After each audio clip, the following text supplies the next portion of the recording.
हमने कितने दाढ़ी वाले देखे हैं और जर्जिस हमने अपनी आंखों से देखे हैं। सुबह आदमी नमाज पढ़ा है, रोज़ा भी रखा है, हाँ नफली रोज़े से भी है, नमाज भी पढ़ा है, हाँ उसको कोई टिकट मिल गया है, सरपंच का टिकट मिल गया है, मुखिया का चुनाव लड़ रहा है, या चेयरमैनी का या एमएलए का टिकट उसको मिला है, मुसलमान है, नाम उसका मोहम्मद से शुरू हो रहा है, सब कुछ है, नमाज पढ़ता है, कुरान की तिलावत भी करता है, फजर में तो ऐसे उठा, लेकिन शाम होने से पहले पहले हमने देखा है कि वो गैर मुस्लिमों के वोट पाने के लिए अपने चेहरे पर टीका भी लगा लेता है, मंदिर में भी चला जाता है और मूर्ति के ऊपर वो फूल और माला भी चढ़ा लेता है। अल्लाह के नबी फरमाते हैं यबीउदीनहु बिरज़िम मिनद दुनिया, सुबह उठेगा तो मोमिन होगा, शाम होने से पहले पहले, सूरज डूबने से पहले पहले काफिर हो जाएगा।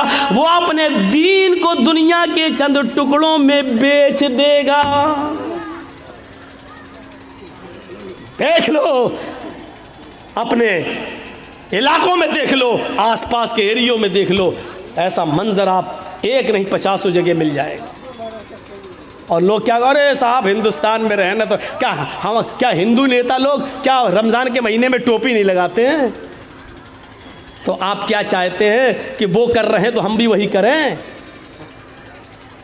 हमारा मुल्क, हमारा देश और हमारे मुल्क का कानून अपने मज़हब पर अमल करने की हमें पूरी इजाज़त देता है। हाँ, दूसरों के मज़हब से हमें नफ़रत नहीं होनी चाहिए, लेकिन आप इस हद तक गिर जाएं कि हालत ईमान में उठें और शाम होते होते आप उसी रंग में रंग जाएं। सूरत हाल आप देख रहे हैं।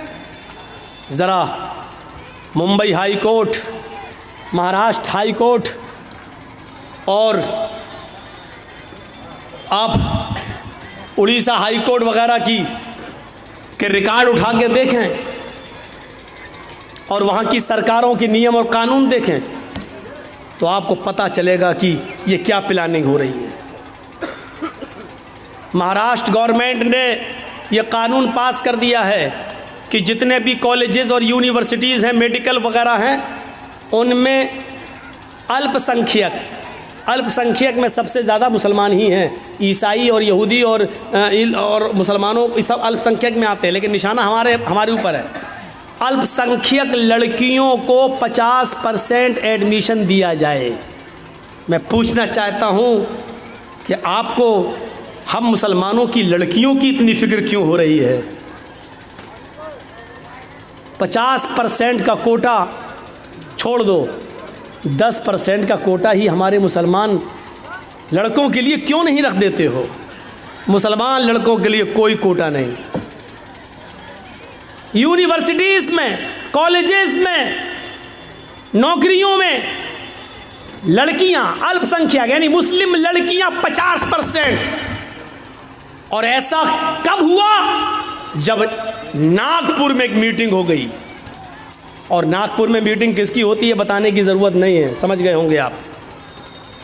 जब मीटिंग हो गई और उस मीटिंग में ये तय कर दिया गया कि अब मुसलमान लड़कियों को स्कूलों में ज़्यादा से ज़्यादा एडमिट करो और गैर मुस्लिम लड़कों को ज़्यादा से ज़्यादा छूट दे दो, और वो लड़के इन लड़कियों के साथ दोस्ती करें और दोस्ती प्यार और मोहब्बत में बदल जाए, और प्यार और मोहब्बत में बदलने के बाद ये दोनों लड़का लड़की कोर्ट मैरिज करें और 2 बच्चे 3 बच्चे पैदा करने के बाद इन लड़कियों को छोड़ दिया जाए आवारा, और लड़के जो पैदा हों बच्चे उनको अपने पास रख लिया जाए और लड़कियों को जो आई हैं उनको धक्के देके भगा दिया जाए। ये प्लानिंग जब हो चुकी उसके बाद यूनिवर्सिटी में 50% कोटा दे दिया जा रहा है।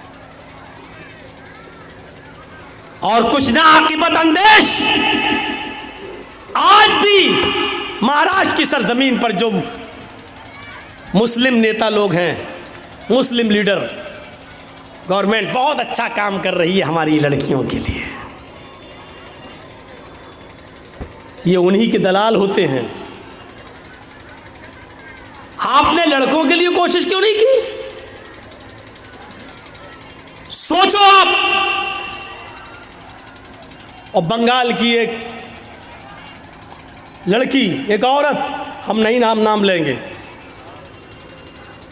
एक हाजी की बेटी,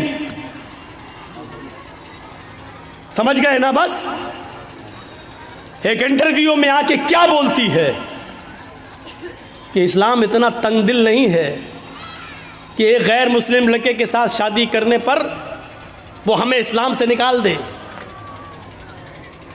और अभी हाल ही में इंटरव्यू क्या आया, उसने अपने पुराना वाला आदमी छोड़ दिया, अब एक नए लड़के के साथ रंगरलियां मनाई और उसका एक बच्चा भी उससे पैदा हुआ। उससे पूछा शादी कब करेंगी? उसने कहा शादी की क्या ज़रूरत है, हम लोग प्यार और मोहब्बत के साथ रह रहे हैं, बस हम लोगों की ज़िंदगी सही गुजर रही है, बस गुजर रही है। तुम्हारे बयान से मुझे कोई एतराज़ नहीं है, लेकिन तुम ये कहो कि इस्लाम इसको बुरी नज़र से नहीं देखता, हमें इस जुमले पर एतराज़ है। बस तुम नंगा नाच नाचो, नंगी होकर घूमो, मुझे कोई फर्क नहीं पड़ता मेरे ऊपर, लेकिन जब इस्लाम से जोड़ने की कोशिश करोगी, अपने इस घिनौने किरदार को, इस कैरेक्टर को जब इस्लाम से जोड़ोगी, तो हम मुदाफ़ियत के लिए अपनी आवाज़ उठाएंगे। इसके लिए चाहे मीडिया हमें नंगा करे, चाहे जो भी करे, हम सबकी सुनेंगे, लेकिन हम इस्लाम की आवाज़ को बुलंद करेंगे और बताएंगे कि गलत क्या है। या अय्युहल्लज़ीना आमनू तक़ुल्लाह हक़्क़ तुक़ातिह, बात यहाँ से निकलती है और अल्लाह के हज़रत उमर फ़ारूक की आंखों में आंसू आ जाते हैं कि एक चरवाहे के अंदर भी अल्लाह का ये डर है, अल्लाह का ये खौफ है। दूसरे दिन आते हैं और उसके मालिक को हुक्म देते हैं कि अपने ग़ुलाम को लेकर दरबार में आओ। ग़ुलाम का मालिक अपने ग़ुलाम को लेकर दूसरे दिन उमर फ़ारूक के दरबार में जाता है। ग़ुलाम ने देखा, ये तो कल हमें जंगल में मिले थे, आज हमें डंडे मारेंगे, कोड़े मारेंगे, कल हमने इनको बकरी नहीं बेची, कल ही हमसे एक बकरी मांग रहे थे, और आज ये तो अमीरुल मोमिनीन है, ये तो अमीरुल मोमिनीन है। हज़रत उमर फ़ारूक ने मालिक से कहा कि तुम्हारा ग़ुलाम मैं ख़रीदना चाहता हूँ, बताओ कितने में बेचोगे? उसने कहा अमीरुल मोमिनीन, मेरा ग़ुलाम बड़ा नेक है, अल्लाह वाला, मैं इसको नहीं बेच सकता। हज़रत उमर फ़ारूक ने कहा देखो, इसको मुझे ज़रूरत है, मैं तुम्हें इसकी डबल कीमत दूंगा, जो लोग इसकी कीमत दे रहे हों उससे डबल कीमत मैं तुम्हें दे दूंगा, लेकिन मुझे इस ग़ुलाम की ज़रूरत है। मालिक को लालच आ गया कि जब डबल कीमत मिल रही है तो इसको दे दो, हम इतने में तो 2 ग़ुलाम ख़रीद लेंगे। डबल कीमत लेकर हज़रत उमर फ़ारूक ने उस ग़ुलाम को ख़रीद लिया। अब उस ग़ुलाम का डर और बढ़ गया कि अब तो मैं उमर फ़ारूक का ग़ुलाम हो गया, अब ये मुझे कल की सज़ा न दें, कहीं मारे नहीं। हज़रत उमर फ़ारूक उनको अपने घर पे लाते हैं। ग़ुलाम बराबर डरता जा रहा है, ये वही चरवाहा है जो कल बकरी चरा रहा था, अब इसके दिल में डर पैदा होता चला जा रहा है। हज़रत उमर उसको खजूर खिलाते हैं, पानी पिलाते हैं और कहते हैं कि मैंने तुम्हें तुम्हारे मालिक से ख़रीद लिया है और अब मैं तुम्हें आज़ाद कर रहा हूँ, जाओ, तुम मेरे ग़ुलाम नहीं हो, मैंने तुम्हें आज़ाद कर दिया है। जानते हो मैंने तुम्हें क्यों आज़ाद किया है? तुम उस आदमी के ग़ुलाम थे, ग़ुलामी की ज़िंदगी गुजारते तो तुम अल्लाह की इबादत नहीं कर सकते थे, तुम्हें फ़र्ज़ नमाज पढ़ने का मौका मिलता, फिर ग़ुलाम की तुम बात मानते इसलिए तुम्हें इबादत करने का मौका नहीं मिलता।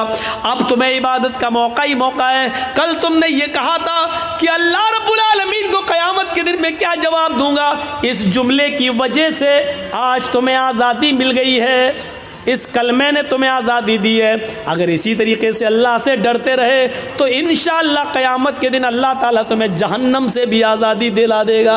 अगर इसी तरीके की तुम्हारी ज़िंदगी गुजरती रही तो तक़वे वालों को इनाम मिल जाता था, जो अल्लाह से डरते थे उसको अमीरुल मोमिनीन इनाम देते थे। मेरे भाइयों, आज हमने किसी अल्लाह से डरने वाले को इनाम दिया? किसी नेक और मुत्तकी आदमी को देखा तो कभी हिम्मत पड़ी कि हम उसको कुछ मदद कर दें? कभी हमारी हिम्मत नहीं पड़ती कि हम इसकी कुछ मदद करें। क्यों?